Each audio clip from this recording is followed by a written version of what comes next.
Hello students, welcome to my channel. आज मैं आप सभी को चैप्टर नंबर 8 की एक्सरसाइज 8.1 का क्वेश्चन नंबर 9 करवाने जा रही हूँ। हमें दिया है क्वेश्चन में इन ट्राइंगल ABC ट्राइंगल दे रखा है जिसमें right angled at B point पर राइट एंगल है, ठीक है। और हमें tan A की वैल्यू दे रखी है 1/√3, ठीक है। फाइंड द वैल्यूज ऑफ, हमें वैल्यू फाइंड आउट करके बतानी है। ये जो फर्स्ट पार्ट में दिया है और सेकंड पार्ट में जो दी है प्रॉब्लम, उनकी वैल्यूज फाइंड आउट करके बतानी है, ठीक है। तो चलिए क्वेश्चन नंबर 9 को सॉल्व करते हैं।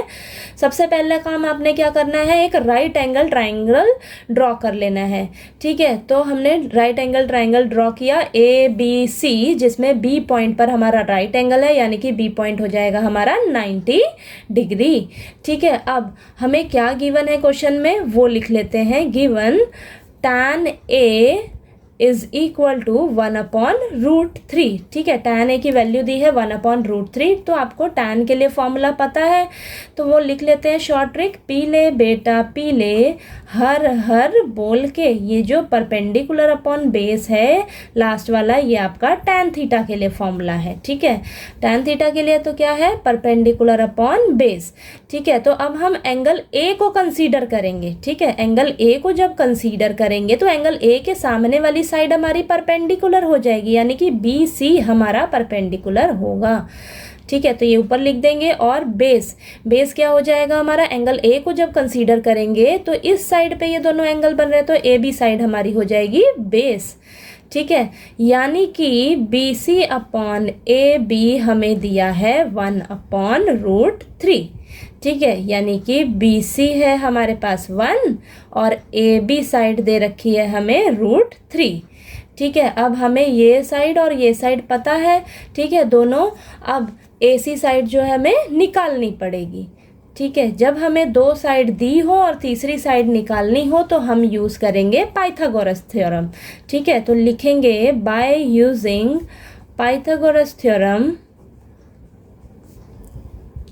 अब हम AC की वैल्यू निकालेंगे AC साइड की बाय यूजिंग पाइथागोरस थ्योरम, ठीक है। तो ये हो जाएगा हमारे पास AC का square is equal to BC square plus AB square, ठीक है। अब यहाँ पर AC square is equal to BC कितना है हमारे पास 1, तो 1 का स्क्वायर प्लस AB कितना है √3, तो √3 का स्क्वायर, ठीक है। तो यहाँ पर हो जाएगा AC square is equal to 1 का स्क्वायर 1 प्लस √3 और स्क्वायर हो जाएगा, तो रूट से स्क्वायर कैंसिल, यहाँ पर हो जाएगा 3, ठीक है। तो ये AC का स्क्वायर इज इक्वल टू 4 आ जाएगा। अब AC इज इक्वल टू √4, यहाँ पर हो जाएगा AC इज इक्वल टू √2 का स्क्वायर। अब स्क्वायर से रूट कैंसिल हो जाएगा, ठीक है। तो हमारे पास AC की वैल्यू आएगी 2, ठीक है।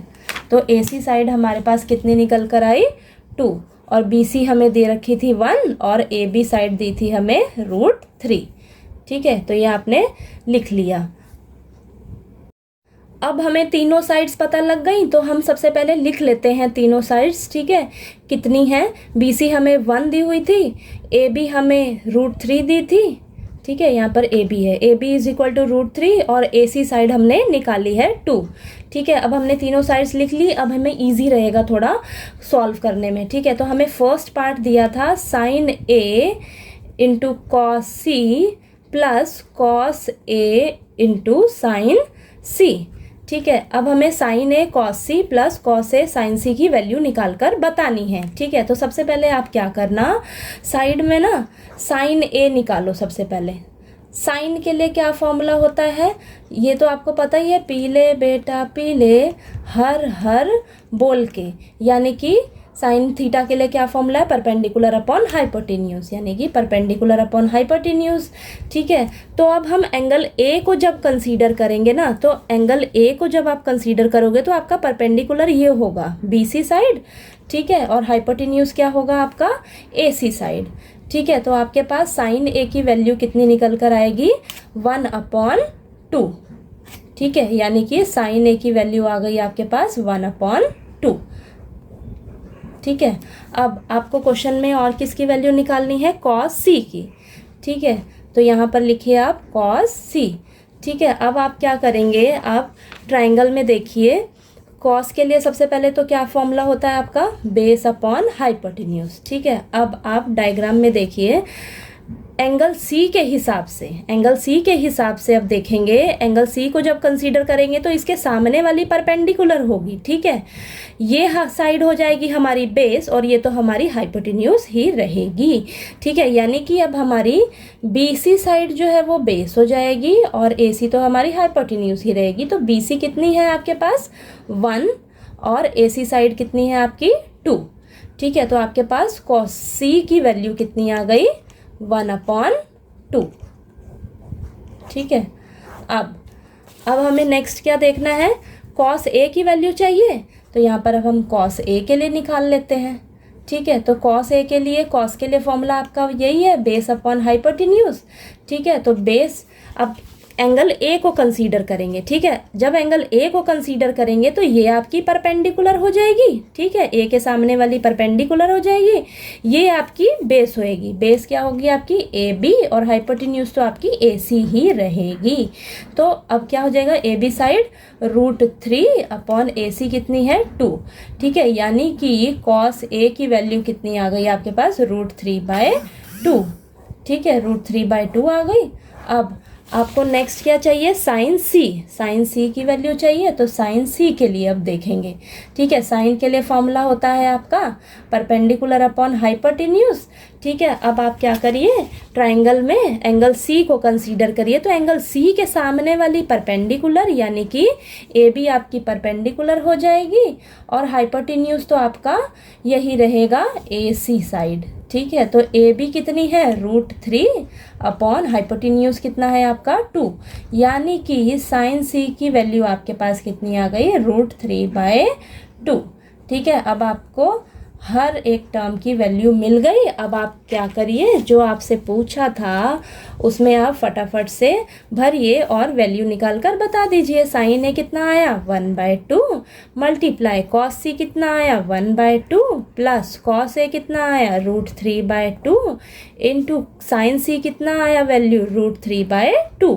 ठीक है, तो फटाफट से मल्टीप्लाई करेंगे, 1 1 ज़ा 1, 2 2 ज़ा 4 प्लस √3 इंटू √3 करेंगे तो √3 का स्क्वायर हो जाएगा, 2 2 ज़ा 4। अब यहाँ पर 1/4 प्लस √3, यहाँ पर √3 का स्क्वायर है, रूट से स्क्वायर कैंसिल हो जाएगा तो हमारे पास आएगा 3/4। ठीक है, अब 4 एलसीएम लेंगे तो यहाँ पर 1 + 3 आ जाएगा ऊपर। ठीक है, यहाँ पर 1 + 3 4, 4/4, 4 से 4 कैंसिल, यहाँ पर आ गई वैल्यू 1। ठीक है, तो इस फर्स्ट पार्ट का आंसर आया आपके पास 1। ठीक है, अब हमसे सेकंड पार्ट में क्या पूछा था, cos A into cos C minus sign A into sine सी। ठीक है, अब हमने यहाँ पर वैल्यूज़ निकाली है।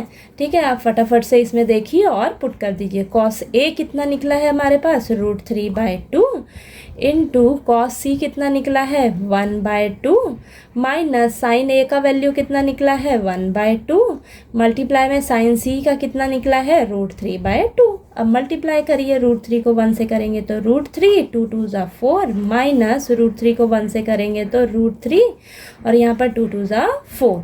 ठीक है, अब ये एक प्लस का है और एक माइनस का है तो ये कैंसिल हो जाएगा, कैंसिल होके हमारे पास आंसर आएगा 0।